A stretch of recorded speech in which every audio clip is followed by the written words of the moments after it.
I'm very happy to be here in Bulgaria to see the sun, which is unusual for me. Здравейте всички! Много съм щастлив да съм тук в България и да видя слънцето, което за мен е необикновено. I'm also happy to be speaking now after lunch and to energize the afternoon with some data and some statistics. И много се радвам, че ще говоря сега след обяда, за да ви енергизирам с малко статистика. Can I ask how many people love statistics? Колко от вас обичат статистиката? Okay, excellent. Чудесно. Also, how many people know or have heard of Mike Robsън? А колко от вас са чували за Майк Робсън? Okay. So hopefully we will increase the hands after this. Надявам се да повишим броят на ръцете, които се вдигат след това.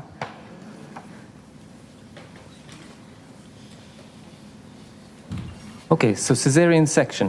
Цезаровото сечение. As you can see, we know in most maternal and perinatal mortality will happen in low-income countries and is associated with too few cesarean sections. Както вече знаете, по-голямата част от майчината и перинаталната смъртност се случват в страните, където няма много голям финансов ресурс и където всъщност прилагането на цезаровото сечение не е достатъчно. And the World Health Organization have published guidelines based on data saying that up to 15% you will see in populations reduced maternal and perinatal mortality.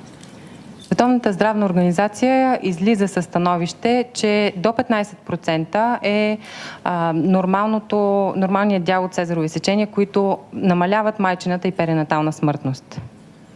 And that's the reason for their guideline saying beyond 15% there is no reason for increasing cesarean section. Именно заради това в техните ръководства пише, че увеличаването на цезаровото сечение над 15% няма ефект върху понижаването на майчината и перинатална смъртност. Because they have shown evidence that there is no association, there is no further decrease in maternal or perinatal mortality. Защото има достатъчно научно обосновани изследвания, които показват, че подобно намаляване на смъртността не се наблюдава. So, do EU countries have more than 15% cesarean section? Мислите ли, че тук в страните от Европейския съюз имаме такъв тип, толкова процента цезарово сечение? Hands? Well, in the 1990s, most EU countries did not. През 90-те години на миналия век повечето от страните в Европейския съюз не са имали надвишаване на 15%. But we can see in the chart that there has been a race. Може да видите на тази графика тук, че има една надпревара над страните да стигнат по-нависоко. So in Ireland, in the green line, we have been very average in our race. Виждате, че в надпреварата Ирландия е доста средностатистическа, не се бори за първо място и поддържа нива. And in Bulgaria, you have been very fast. А от България вие сте доста бързи. So now all EU countries have 15% or more. Така че сега всички страни в Европейския съюз имат над 15%, поне 15 и повече. So the question we ask is, are these cesarean section rates in each country appropriate? Така че това, което искаме да попитаме е наистина подходящо ли е прилагането на цезаровото сечение във всяка от тези страни в такъв дял. So in Ireland the rate is 30%. 30% е дялът на цезаровите сечения в Ирландия. And approximately 40% in Bulgaria. И около 40% в България. So perhaps 30% of women having a baby in Ireland need cesarean section. Ако предположим, че 30% от бременните жени в Ирландия имат нужда от цезарово сечение, if this was true and we have good services, then all the units in our country would have approximately 30%. Ако това наистина е така, всяко от лечебните заведения в Ирландия би трябвало да имат по толкова процента цезарово сечение. So when we look at our data, as you can see in the chart, но като погледнем данните, както виждате тук на графиката, The main green line is Ireland in 2015. Основната зелена линия, това е нивото на Ирландия през 2015. So we have gained 1% in 1 year. Така че с 1% се е качил дялът на цезаровите сечения за една година. The purple markers are the maternity units. We have 19. Лилавата линия са лечебните заведения в Ирландия. And you can see the small units, maybe 1,000, 2,000 births. Може да видите малките лечебни заведения, може би 1000-2000 раждания на година. And then 4 large hospitals. И 4 големи болници. On the right. Които са от дясната страна. So one question, you can see that we have dashed lines in purple. Така че виждате този път линиите, а не точките, които са с лечебните заведения, лилавата линия, която върви отгоре и отдолу. And if the units have a rate of 30% or 31%, they should be within these lines. Така че ако всяко лечебно заведение има 30 или 31%, това заведение би трябвало да бъде между тези две линии, лилавите. But most of them are outside. Повечето от тях са извън двете линии. So, there is too much variation in Irish caesarean section rates. Така че виждаме една допълнителна вариация, твърде много вариации в цезаровите сечения в Ирландия. So the first question is it because of the women? Are the women different? И първият ни въпрос е да не би това да се дължи на факта, че жените са някакси различни. Различни ли са наистина? Now, as a man in a room with many women, I have to be careful.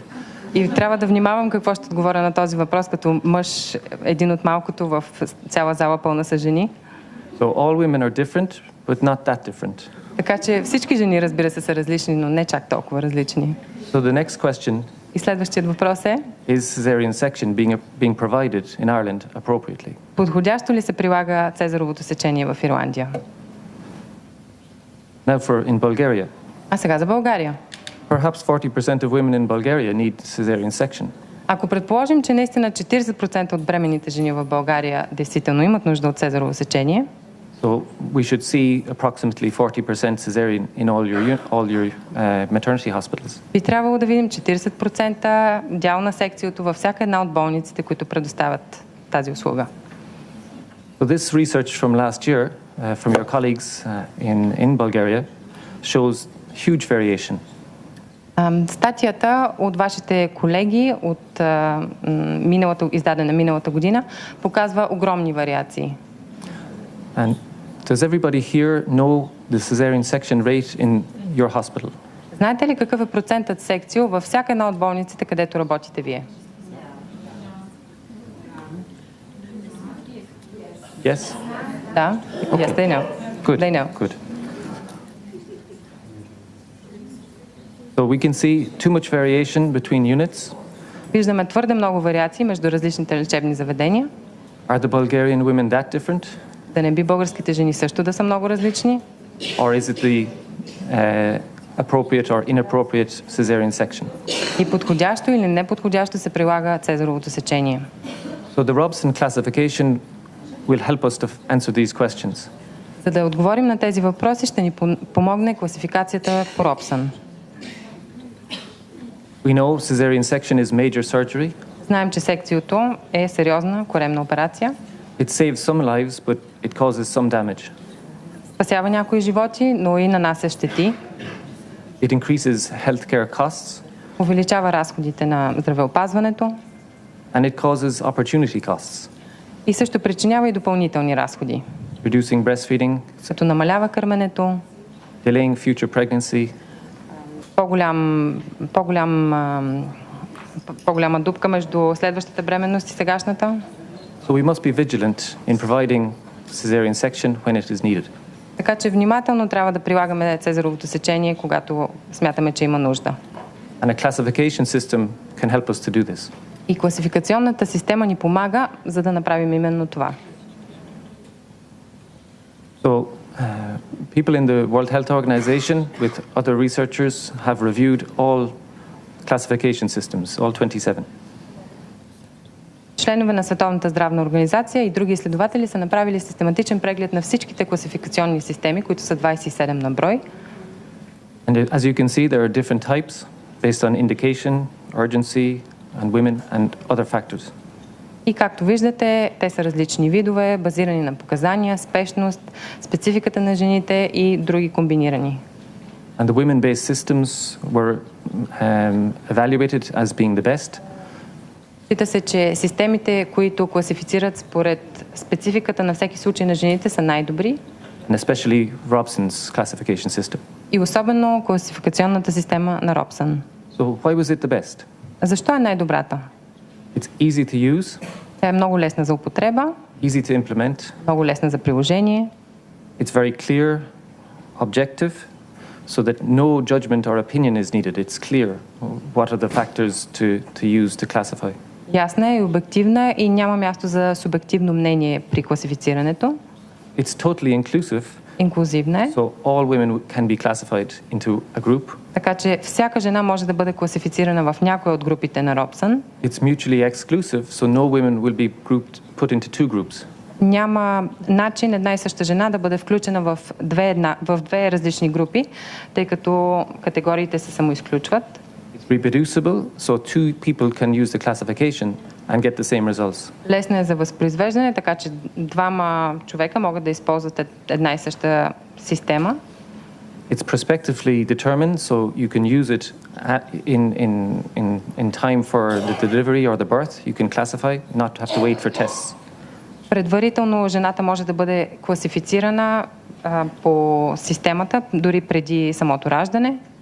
And it's clinically relevant. The groups make sense in the clinical setting.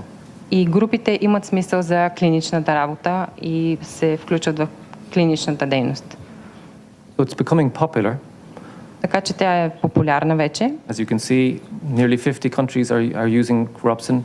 Виждате, че поне 50 страни, почти 50 страни използват класификацията на Робсън. I think not yet in Bulgaria, but hopefully soon. Не мисля, че България е една от тях, но надявам се скоро. So here is the classification, or here are the factors to consider. Ето и факторите, които се взимат под внимание при класифицирането. Do these factors get recorded in your notes, in your units? В историите на заболяването описвате ли всички тези фактори, когато взимате анамнеза? But it's not unusual Така че information. не би било събиране на информация, която не сте правили до сега. So every woman, not just the cesarean section, but every woman who has a delivery in your unit, you need these pieces of information. Така че явно за всяка жена, която ражда във вашето отделение, ще даде тази информация. And how do you use them? For example, Ето как се използват. here. Yes, sorry. Here we have a nulliparous woman, Тук имаме жена, която не е раждала до сега, single cephalic pregnancy, която има един плод, главично предлежание, 37 weeks gestation, поне 37 And spontaneous гестационна седмица и започване на спонтанно раждане. This is group 1. Това е група 1. Another example, Друг пример. nulliparous, single cephalic pregnancy, Отново нераждала жена, един плод, главично предлежание. induced labor or cesarean section before labor. И при нея фактор е дали раждането е индуцирано или е планирано секцио. And at least 37 weeks. И поне 37 гестационна седмица. So, group 2. Това е втора група. So in total, there are 10 groups. You can see on the left the details for each one. Общо това са 10 групи. Виждате подробностите от всяка група, от на лявата страна.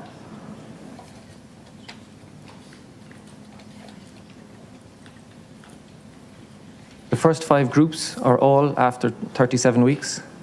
Първите 5 групи обхващат бременности след 37 раждане след 37 гестационна седмица. And these should be large groups, accounting for most of the births in your unit. И това са големите групи, които трябва да обусловят повечето от ражданията в Европа. Groups 6 to 9. От 6 до 9 група. Gestation is not important.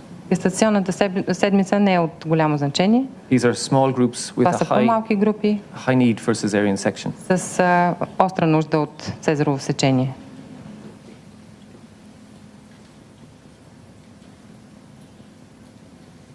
So how do we use the Робсън groups? Как използваме групите на Робсън?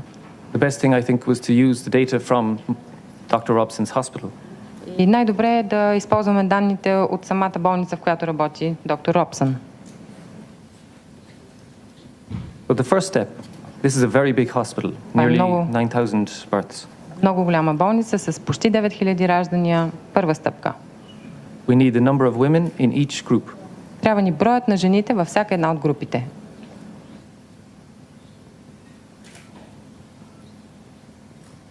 And what percentage these groups make for all of the births.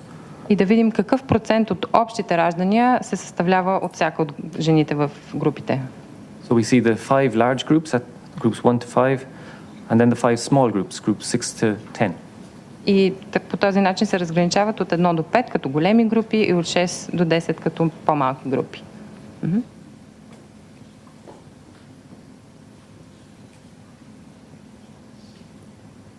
So we see then how many women in each group have a cesarean section. И след това гледаме колко жени от всяка група получават цезарово сечение. And this allows us to calculate the cesarean section rate in each group. Това ни позволява да видим какъв е делът на цезаровите сечения във всяка група. So you can see 23% cesarean section in the National Maternity Hospital in Ireland. Така че виждате в голямата болница в Ирландия, National Maternity Hospital, че процентът секцио е 23%. You can see a big difference between group 1 and group 2. Виждате голяма разлика между първа и втора група. You can see a big difference between groups 3, 4 and 5, the multiparous women. Виждате и големи разлики между трета, четвърта и пета група, където са мултипарите. So with no history of cesarean section and spontaneous labor, 1% cesarean section. Така че тези, които не са имали секцио и започват спонтанно раждането, имат 1%. With induced or pre-labor cesarean section, 14%. Индуцираните раждания with a C-section or no? Which one? Които нямат цезарово сечение, 13%. But if the woman has had a previous cesarean section, 70% almost. Но ако жената е имала предишно секцио, стават 70%.